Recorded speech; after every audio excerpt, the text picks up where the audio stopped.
भगवान ने माता देवहूति को उपदेश दिया। कपिल भगवान के उपदेश से मां सिद्धा नाम की नदी बनकर बह गई। कपिल देव जी ने आचमन किया। मनु जी महाराज की कपिल देव जी गंगा सागर चले गए। बाकी तीर्थ बार बार, गंगा सागर एक बार। प्रिय भक्तों, मनु जी की तीसरी बेटी हुई प्रसूति।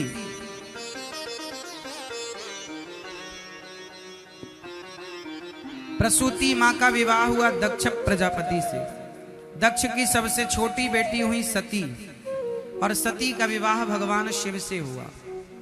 एक बार दक्ष प्रजापति ने भगवान शिव का अपमान कर दिया भरी सभा में। दक्ष आए, सबने खड़े होकर उनका अभिवादन किया। भगवान शंकर खड़े नहीं हुए। खूब अपमान किया। शंकर जी चले गए। श्राप दे दिया दक्ष ने। कनखल में यज्ञ किया और शंकर जी को नहीं बुलाया। उस यज्ञ में माता सती बिना बुलाए चली गईं और अपने पति शिव का अपमान देखकर माता सती योग अग्नि में जलकर भस्म हो गईं। भगवान शंकर माता सती का जलता हुआ शरीर लेकर दौड़े।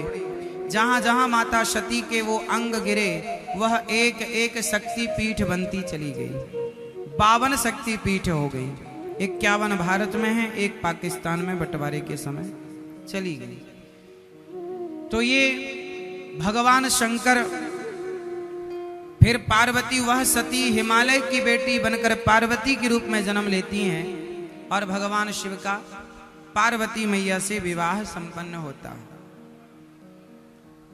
भरी सभा में दक्ष ने अपमान किया भगवान शंकर का, पर शंकर जी ने उसके अपमान का कोई प्रत्युत्तर नहीं दिया, कोई जवाब नहीं दिया।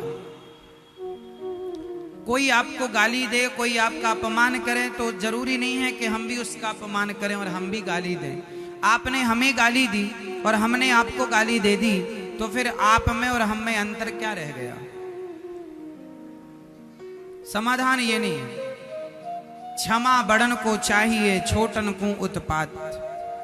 यदि आपका कोई अपमान करे, कोई गाली दे, तो जैसे आप कुत्तों के मुंह नहीं लगते, ऐसे ऐसे लोग कुत्ते के समान ही होते हैं। इनके मुंह क्या लगना। जिन्हें इंसानों की कीमत नहीं है, वो कुत्ते तो हैं। कुत्तों का स्वभाव है भौंकना। तो आपको देखकर कोई कुत्ता भौंके तो आप भी तो नहीं भौंकने लग जाते कि भौंकने लग जाते हैं।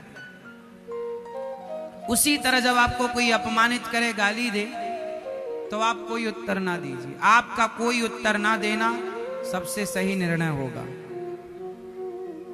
समय सबको उत्तर दे देता है साहब। एक बात बताएं, कई बार आपको जवाब देने की जरूरत नहीं है। समय आएगा, सबको जवाब मिलता चलेगा। बताओ, आपने मुझे एक थप्पड़ यदि गाल में मारा है, या आपने किसी को मारा है, और मैं आपको नहीं मारूंगा, लेकिन कोई ऐसा होगा, कभी ऐसा होगा कि आपके गाल पर एक के बदले 2-4। वो हिसाब अब का भले 2 साल 4 साल बाद हो। ईश्वर के घर थोड़ा सा देर है, अंधेर। थोड़ा ईश्वर के न्याय पर विश्वास रखना सीखिए। हर बात का निपटारा तुम ही ना कर लिया करो। जब तुझसे ना सुलझे तेरे उलझे हुए धंधे, तब भगवान के इंसाफ पर छोड़ दे ए बंदे।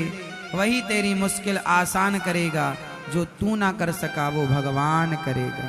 एक बार उनके लिए छोड़ो तो सही, न्याय वो करते हैं। आप मुझे गाली दो, मैं आपको गाली कभी नहीं दूंगा, क्योंकि समय आपको उसका हिसाब समय ले लेगा।